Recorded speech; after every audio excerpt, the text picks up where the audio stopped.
L'équipe, on se retrouve aujourd'hui pour une nouvelle vidéo. Comme vous l'avez vu dans le titre, je vais vous faire un tuto comment faire un wheeling et surtout comment maintenir son wheeling le plus longtemps possible. Ce tuto, ça se présentera en 3 étapes. La préparation du vélo, c'est super important pour débuter le wheeling. Donc première étape, mettre la selle à mi-hauteur, à hauteur du guidon si vous préférez. Donc moi je vous dis ça parce que ce sera plus simple pour débuter et vous forcerez moins que si la selle elle est tout en bas.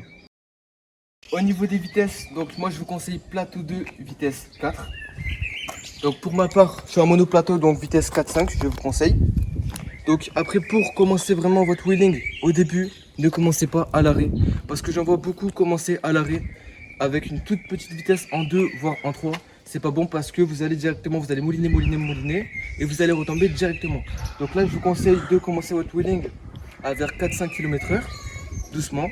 Et après, vous mettez un coup de pédale et surtout, le frein, c'est super important. Toujours garder le frein. Donc là, une impulsion comme ça.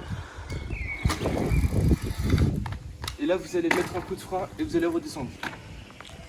À chaque fois, impulsion. Après, bon, je vais faire des équilibres. Voilà. Donc, moi, je vous conseille. Donc, le point d'équilibre, il est environ à peu près ici. Donc, et moi, ce que je vous conseille, quand vous allez lever, donc vous allez mettre un coup de frein comme ceci. Et je vous conseille de mettre les bras tendus pour éviter de vous crisper en avant et de retomber directement. Quand vous levez, vous donnez toujours l'impulsion. Hop, j'ai plus loin derrière vous. Et une fois que vous dépassez le point d'équilibre, vous mettez un coup de frein, vous redescendez.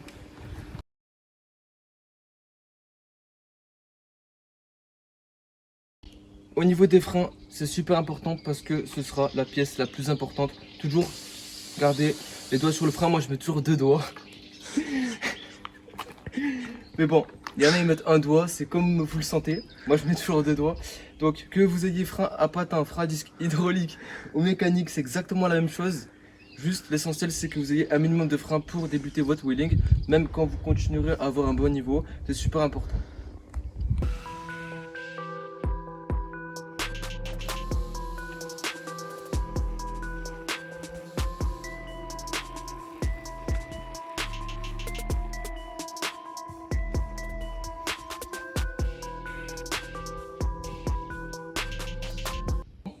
On se retrouve pour la fin de cette vidéo. Si ça a pu vous aider, si le tuto vous a aidé, bah, n'hésitez pas à la liker, à commenter et à partager.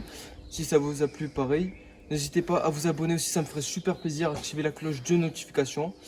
Et on se retrouve pour de nouvelles vidéos prochainement.